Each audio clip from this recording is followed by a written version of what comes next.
Friends pader उपकारिता विषय आज video आम जाना पैड पीवा द्वारा मनीष शरीर में कौन उपकार आसी थाए आज भिडियो आम जाना। तो फ्रेंड्स भिडियो प्रथम शेष पर्यटन देखी नियंतु निश्चित भाव में संपूर्ण तथ्य आप जानीपर। भिडियो देखा पूर्व आपको कही रखी आपण प्रिय चैनल खबर एजेड यूट्यूब चैनल को जब आप सब्सक्राइब करना तो एवं ही सब्सक्राइब कर दिंतु यहीपरि भिडियो देखापी। तो चलते भिडियो को आरंभ करवा। पैड पानी पीवा द्वारा मनीष शरीर में 8टी उपकारिता होता है। आप जानिले आश्चर्य होइजिबे। पैड पानी पाटी को भल लगिबा सह एथिरे विभिन्न प्रकार औषधीय गुण रही है। यह प्रभाव रे शरीर में थिबा केतेक रोग समस्या को मुक्ति मिलता है।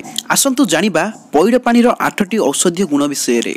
नंबर 1 नियमित पैड पानी पीवा द्वारा हृदय जनित रोग होई न थाए। नंबर 2 ओजन हटाइबार यह एक सहज उपाय। पैड पानी पीवा द्वारा सहजरे ओजन हटाइबा सहित पाचक प्रक्रिया सक्रिय होता है। नंबर 3 शरीर में मैग्नेशियम स्तर कम हेले माइग्रेन रोग होता है। विशेषज्ञ मतरे प्रतिदिन पैड पानी पीले माइग्रेन रोग न हेबा सह मुंडबिंधा दूर होता है।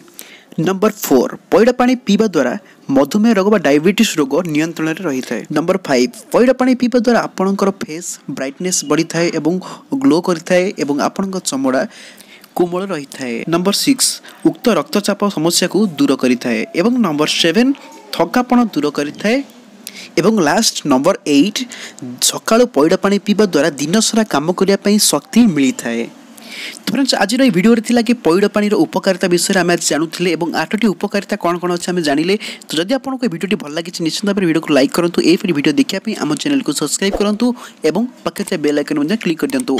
आपन सपोर्ट आपनकर भल पाइबा सकाशे आमे बहुत आगो जाइपरिबु। धन्यवाद। पुणी देखा नेक्स्ट वीडियो किसी इंटरेस्टिंग न्यूज तो आज विदाई दियंतु। जय जगन्नाथ जय हिंद।